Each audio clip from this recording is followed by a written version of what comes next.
Best varicose veins చికిత్సనే పొందండి. నొప్పి లేని చికిత్స కోసం సంప్రదించండి ఎబిస్ హాస్పిటల్. నమస్తే రమగారు. నమస్తే జయ. రమగారు, మనకి వైకుంఠ ఏకాదశి ఉంది. ఉత్తర ద్వారం ద్వారా స్వామివారిని దర్శించుకోవాలని ప్రతి ఒక్కరూ కోరుకుంటారు. మీరేం చేసేవారు? మీరు ఎప్పుడైనా వెళ్ళారా అట్లా స్వామిని? ఎక్కడైనా ఏదైనా ఆలయంలో దర్శించుకునే అవకాశం దొరికిందా మీకు? చాలా ఏళ్ల క్రితం భద్రాచలం వెళ్ళాను నేను. ఎప్పుడో మా అమ్మ మా పెద్ద బాబా కూడా ఉన్న రోజుల్లో, ఎప్పుడో చాలా కాలం క్రితం. నా పెళ్లి కూడా కాలేదు. ఒకటి ఏకాదశికి భద్రాచలం వెళ్ళాం. రష్, భయంకరమైన రష్. ప్రతి ఆలయం అలానే ఉంటుంది కదండి, ఇంచుమించుగా. అంటే అదేదో విశేషమైన ఆలయం కాబట్టి అని అనుకోవడానికి వీల్లేదు. ఇప్పుడు ప్రతి విష్ణు ఆలయము ప్రతి చోట ఉత్తర ద్వార దర్శనానికి బారులు తీరుతారు.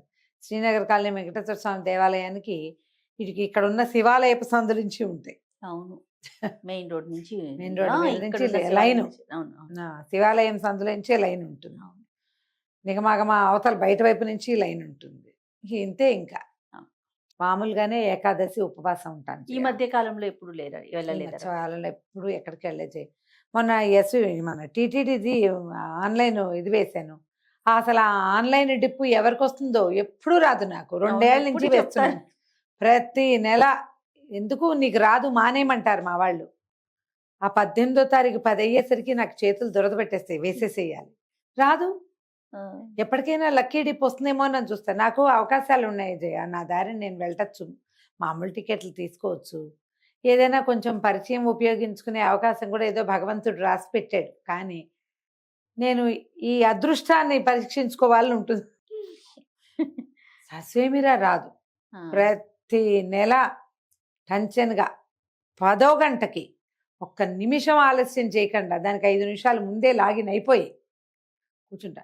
అంత టెన్షన్గా చేసే పని నిజంగా నాకు తెలిసి ఇంకోటి లేదు నా జీవితంలో. అయినా కూడా 2 సంవత్సరాలు అంటే దాదాపుగా 24 నెలల పైన, 28, 29 నెలల నుంచి వేస్తున్నా. ఎవ్రీ మంత్ వేస్తాను నేను, కానీ రాదు. అలాగే ఇది కూడా వేసాను, రాలేదు. సరే భగవంతుడు ఆజ్ఞ లేదని అంతే అనుకున్నా. దండం పెట్టుకుని మామూలుగా మన దేవాలయాలకు వెళ్తే విపరీతమైన రష్ ఉంటుంది జయ. నేను ఏం చేస్తున్నానంటే అందరూ అనుసరించే విధానమే. అదేదో ఒక టీవీ ఆన్ చేస్తారు, అలా ఉత్తర ద్వారాల్లో అక్కడ ఇక్కడ ఎక్కడో అన్నీ చూపించేస్తారు. రంగనాథుడిని కూడా దర్శనం చేసుకుంటా. నేనైతే జయ టీవీకి వెళ్ళి దండం పెట్టేసుకుంటా, చూస్తూనే ఉంటా. భద్రాచలం చూపిస్తారు, మన తిరుమల తిరుపతి చూపిస్తారు. ఎస్బీసీకి వెళ్తే వాళ్ళే కనపడతారు కదా. అక్కడి నుంచి మనకి చుట్టుపక్కల ఉన్న కొన్ని దేవాలయాలు కూడా కవర్ అవుతాయి. రంగనాథుడు కనిపిస్తాడు శ్రీరంగం నుంచి. వాళ్ళు ఏమేమి దేవాలయాలు వేస్తారో మొత్తం అన్ని దేవాలయాలు చూసేస్తాము హాయిగా. అక్కడికే వెళ్తే ఇంత బాగా అవుతుందా అవదో? తోపులాటలు, తనలాటలు, మధ్యలో పోట్లాడుకోవటాలు, దేవాలయాన్ని చూడగలుగుతాం. అదే మనం ఇంట్లో నుంచి అన్ని చూసేస్తాం. అన్ని చోట్లకి దండాలు పెట్టేస్తాం. అలా అనుకొని మనం తృప్తి పడాలి. నేనైతే అదే అనుకుంటా. నీకు ఎప్పుడు కూడా క్షేత్రంలో నివసించటము, నిలబడ్డము, క్షేత్రపు గాలిని పీల్చటం, ఆ వాతావరణంలోకి వెళ్ళటం, మాంసనేత్రంతో భగవంతుణ్ణి స్వరూపంతో దర్శనం చేయటం, అవన్నీ విశేషమే. సూక్ష్మంలో మోక్షం టీవీ. అంతే. ఏం చేస్తాం? నేను అన్ని చోట్ల శ్రద్ధగా దండం పెట్టుకుంటా, తర్వాత చెప్పుకుంటాను. ఆయన ప్రత్యక్షంగా చూసే అవకాశం ఏనాటికి ఇస్తావో కదా, ఎప్పటికో ఇస్తావు, వస్తుంది ఎప్పుడో. కానీ ఈ లోపల చక్కగా కెమెరా కాబట్టి దగ్గర నుంచి స్వామివారి తల దగ్గర చటా చూపించి సర్వాంగంగా సుందరంగా ఎట్లా అలంకరించారో స్వామివారిని, అంత కళాత్మకంగా ఎట్లా తయారు చేశారు ఆ ప్రతిమలు, అవన్నీ చూసేసి గోవిందా గోవింద అనుకోవటం, దండం పెట్టుకోవటం. ఏకాదశి నేను ప్రతి ఏకాదశి ఉపవాసం ఉంటారు. వైకుంఠ ఏకాదశి సేమ్ డిట్టో ఇదే. అయితే మనకి దీనికి విశేషంగా చెప్పేది ఏంటంటే, దీన్ని వైకుంఠ ఏకాదశి ముక్కోటి ఏకాదశిగా చెప్తారు. పుష్యమాసంలో వస్తుంది. ధనుర్మాసం ప్రారంభమయ్యి సూర్యుడు ధనురాశి నుంచి మకర రాశి లోపలికి నడిచే మధ్య మార్గంలో ఈ ఏకాదశి వస్తుంది. ఇప్పుడు స్వామివారు వైకుంఠంలో ఉన్న ఉత్తర ద్వారాల నుంచి కనిపించాడని, ఆ ద్వారాలని స్వామి స్వయంగా తెరిచి ఆయన అక్కడ దర్శనమిచ్చాడని చెప్తారు. ముక్కోటి దేవతలకి దర్శనమిచ్చాడు, ముక్కోటి దేవతలతోటి దర్శనమిచ్చాడు. ఈనాడు ఆ దర్శనం చేస్తే 30 సార్లు దర్శనం చేసినటువంటి ఫలితం లభిస్తుంది. 3 కోట్ల ఏకాదశులు ఫలిస్తాయి మనకి. ఇన్ని విధాలుగా చెప్తారు.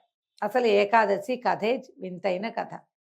మురాసురుడనే ఒక రాక్షస సంహారానికి భగవంతుడైనటువంటి జగన్నియామకుడైన మహావిష్ణువు ప్రయత్నం చేస్తున్నప్పుడు వాడు చాలా వరాలు ఎక్కువగా ఉండటం వల్ల సులువుగా సంహరింపబడల. మురాసురుడు, వాడి పేరే ముర అంటారు. అయితే ఈయన ఏం చేశారు, ఒక గుహలోకి వెళ్ళి అతన్ని సంహరించడానికి సరిపడా ఆయుధ స్మరణ కోసం ఒకంత విశ్రాంతి తీసుకున్నాడు. ఆయన విశ్రమించి ఉన్నప్పుడు ఆయన శక్తులన్నీ ఏకీకృతంగా ఉండి సేనావస్థలో ఉన్నాడు. ఈ మురాసురుడు లోపలికి ప్రవేశించి స్వామివారి మీద దాడి చేయబోయాడు. ఈ నిద్రించి ఉన్న స్వామిలోంచి ఒక అద్వితీయమైన శక్తి బయటికి వచ్చి మురాసురుడిని సంహరించిందట. ఆ తనలోంచి బయటకు వచ్చినటువంటి ఆ శక్తికి భగవంతుడు ఏకాదశి స్వరూపిణి కమ్మని ఆశీర్వదించాడు. నీది ఏ రోజున నీ ఏకాదశి తిథి వస్తుందో ఆ రోజున ఉపవాసం చేసిన వాళ్ళకి 1,000,000 ఉపవాసాల ఫలితం లభిస్తుంది. నెలంతా ఉపవాసం ఉండకపోయినా పర్వాలేదు. ఏకాదశి నాడు ఉపవాసం ఉంటే నెల రోజులు ఉపవసించిన ఫలితం లభిస్తుంది. ఈ ఉపవాసం అంటే సింపుల్, కళ్ళు మూసుకుని అన్నం మానేయటం అని రాసుకుంటాం మనం కాదు. ఉపసమీప వసనము. స్వామివారి అసలు ఉపవాసం అంటేనే సమీపంలో నివసించటము. స్వామివారి సమీపంలో ఉండటం. స్వామివారి సమీపంలో ఉంటే మనం వైకుంఠం వెళ్తామా? కాదు. స్వామి నామస్మరణ చేసుకుంటాం. అప్పుడు స్వామి దగ్గర మనం ఉన్నట్టు. మన దగ్గరే స్వామి ఉంటాడు. నువ్వు నామం చదువుతూ ఉంటే ఉంటాడు కదా మన పక్కన. అట్లా నామ సంకీర్తనతోటి ఉపవాసం చేయాలి. అయితే ఈ కాలంలో ఈ మురాసురుడు విష్ణువుకి దొరకకుండా ఉండడానికి బియ్యంలో దాక్కున్నాడని, ధాన్యంలో. అందుకని ఈ రోజున ధాన్యం తినకుండా ఉండాలని ఒక నియమం ఏర్పరిచారు. ధాన్యం అంటే వరి బియ్యం. బియ్యాన్ని వండితే అన్నం అవుతుంది. అందుకని అన్నం తినద్దు, తద్భిన్నం ఏదైనా తినాలి. అన్నం తింటే ఒంటికి కొంచెం మత్తు, విశ్రాంతి కావాలనిపించడం అవి వస్తాయి. జాగ్రత్తావస్థ తక్కువ ఉంటుంది. ఈ ఏకాదశి నాడు ఉపవాసం పేరుతోటి నిరాహారంగా ఉండటం ఎంత ముఖ్యమో, జాగరణ పేరుతోటి తెల్లవారులు నిద్రపోకుండా ఉండటం అంత ముఖ్యం. అన్నం తింటే నిద్ర వస్తుంది, అన్నం తినకపోతే నిద్ర రాదు. నిద్రని జయించటానికి, ఆ మందకొడితనాన్ని పోగొట్టుకోవటానికి అన్న విసర్జన అవసరము. జాగారం చేయగలుగుతాం. ఇప్పుడు అట్లా మనకి నెలలో 24 ఏకాదశులు ఉన్నాయి. నెలకి 2, ప్రతి మాసానికి 2 ఏకాదశులు. ఈ 24 ఏకాదశుల్లో అత్యంత ముఖ్యమైనవి చెప్పబడే 4-5 కూడా ముక్కోట ఏకాదశి ఇంకా ముఖ్యమైనది. అవునండి. అన్నీ చేయలేకపోయినా ఈ ఒకటైనా చేయండి అంటారు. ఈ ఏకాదశి నాడు భోజనం చేయరాదు. నిద్రించకుండా ఉంటే మరీ మంచిది. ఒకవేళ నిద్రించకుండా ఉండగలిగితే జాగరణ చేసి ద్వాదశి నాడు పారణ చేసుకోవాలి. ఈ రోజున భగవంతుడు ఉత్తర ద్వారం నుంచి దర్శనమిస్తాడు. ఉత్తర ద్వారం నుంచి ప్రతిష్ట కలిగిన దేవాలయంలోని స్వామిని గనక మనం చూడగలిగితే మోక్షం లభిస్తుందని శాస్త్రవచనం అట్లా చెప్పబడింది. రమ్మగారు, ఉత్తర ద్వార దర్శనమే ఎందుకు ప్రత్యేకించి చెప్పబడింది? ఎందుకంటే ఆ రోజున, ఈ ముక్కోటి ఏకాదశి రోజున స్వామివారు వైకుంఠంలోని ఉత్తర ద్వారం నుంచి దర్శనమిచ్చారు. 4 ద్వారాలు ఉంటాయి వైకుంఠానికి. ఆ ఉత్తర ద్వారం నుంచి ఆయన కనిపించాడు. అప్పుడు ప్రజలంతా తరించారు. 2 రాక్షసుల కోసం ఆ ప్రత్యేక ద్వారాన్ని ఆయన తెరిచాడని చెప్తారు ఒక కథ. అది ప్రఖ్యాతమైన గాథ కాదు, కానీ ఈ వాక్యాలే చెప్తారు.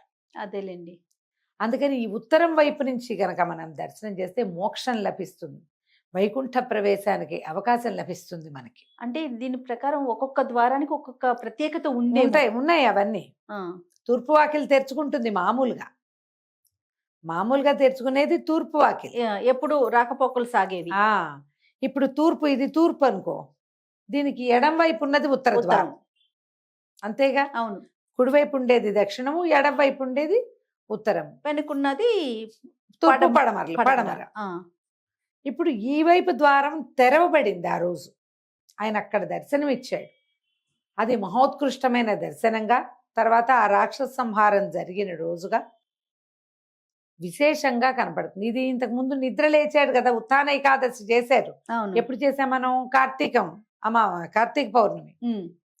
కార్తీక పౌర్ణమి తర్వాత మార్గశిర పౌర్ణమి అయిపోయింది. కార్తీక పౌర్ణమి అంటే అదే కార్తీక పౌర్ణమి ముందున్న ఏకాదశి కార్తీక మాసంలో వచ్చింది. కార్తీక మాసం తర్వాత ఇలా మొదటి ఏకాదశి తర్వాత బహుళ ఏకాదశి వచ్చింది. మార్గశిర శుద్ధ ఏకాదశి గీతా జయంతిగా చేసుకున్నాం. మార్గశిర బహుళ ఏకాదశి గడిచిపోయింది. పుష్యశుద్ధ ఏకాదశి తొలి ఏకాదశి స్వామివారి నిద్ర లేచిన తర్వాత ఇదో మళ్ళీ 4వ ఏకాదశి నాడు దేవతలందరికీ ఉత్తర ద్వారం నుంచి దర్శనమిచ్చాడు స్వామి. అవును.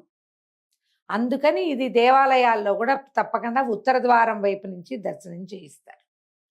వైకుంఠంలో స్వామిని దేవతలు చూసినట్టుగా మానవులందరూ దేవాలయాలకి ఉన్నటువంటి ఉత్తర ద్వారాల్లో స్వామివారిని దర్శిస్తారు. ఎంత చిన్న దేవాలయానికైనా ఉత్తరం వైపు ద్వారం ఉంచుతారు. ఆయన ఆ ద్వారం తెరిచాడు కాబట్టి, ఆయన అట్నుంచి వచ్చాడే కాబట్టి ఆ రోజున మనం అక్కడ చూస్తే కనుక ఎట్లా వీళ్ళ దేవతలందరూ మోక్ష సాధనకు అర్హులు అయ్యారు, మనం కూడా అలాగే అవుతాం. అందుకోసమని ప్రత్యేకంగా ఈ ద్వార దర్శనం చేయిస్తారు. ముక్కోట ఏకాదశి నాడు సమీపంలో ఏ దేవాలయంలో అయినా మీరు ఉత్తర ద్వార దర్శనం చేయవచ్చు. ఉపవాసం ఉండి ద్వాదశి నాడు పారణ చేసుకుని విశేషంగా దానాధికాలు చేసి ఎవరైనా వైష్ణవుడికో బ్రాహ్మణుడికో సాటి వాళ్ళు ఎవరికైనాను భోజనం పెట్టి మనం కూడా భోజనం చేస్తే ద్వాదశి పారణ చేస్తే విశేషమైన ఫలితం లభిస్తుంది. లేదా ఎవరికైనా మనం మోయనిస్తాం అంటే మన పొత్తర్లు ఇస్తారు కొన్ని చోట్ల కదా, స్వయం పాకం ఇస్తాం. స్వయం పాకము దక్షిణ తాంబూలాదులు వస్త్రాలతో పాటు బ్రాహ్మణులు ఎవరికైనా స్వయం పాకం ఇచ్చి భోజనం చేస్తే మంచిది. ఎవరెవరికి ఏ ఏ అవకాశం ఉంటే ఆ అవకాశాన్ని వినియోగించుకోవచ్చు.